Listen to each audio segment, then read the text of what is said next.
Hi, in this short presentation, I'm going to show an alternative way to model the volatility and basically the options pricing behavior. I have had it in the latest release. I know as beta version being released, I shouldn't.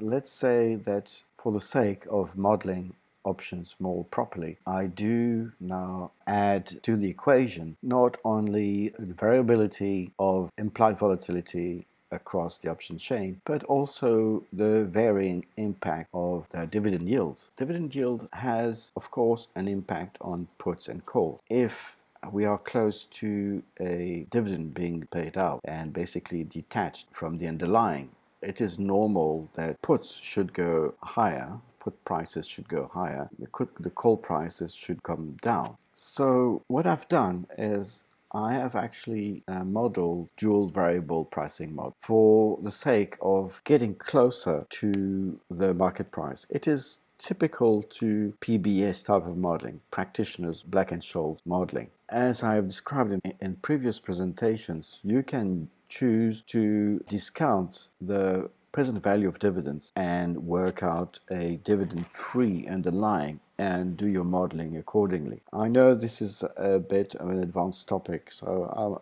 I'm saying that the features are there. You don't necessarily need to use them. Basically, we're dealing with a broker. We're dealing with market makers.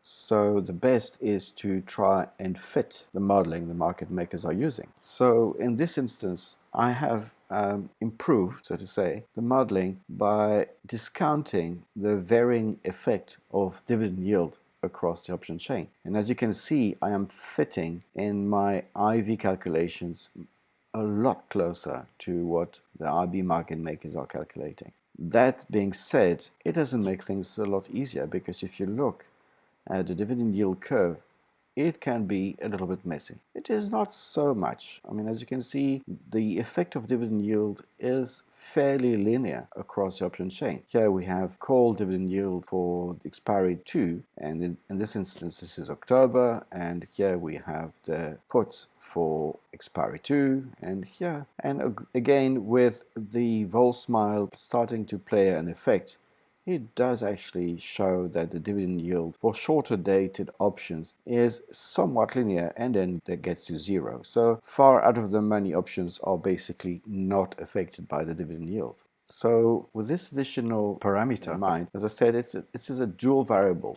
not only using a vol curve, but I would say a dividend yield curve as well. I know this can be complex for a lot of you, but the outcome of it is that the modeling fits IB's modeling, which is what we want. If we have something we can fit to the market makers' thinking and trading, our own modeling will be better. So the choice will be made to use now either the dividend yield that is given by public sources, and at this time the dividend yield as a constant is estimated 1.78. That being said, if I go to another source, I can see that from the Wall Street Journal, dividend yield is now calculated 183, also as a constant. And both are probably wrong or right enough. So the point is to figure out what is correct and actually accurate enough in our trading. The question that you could be asking is, why do I not use the present value of dividends and the dividend-free substitute for the underlying? The thing is that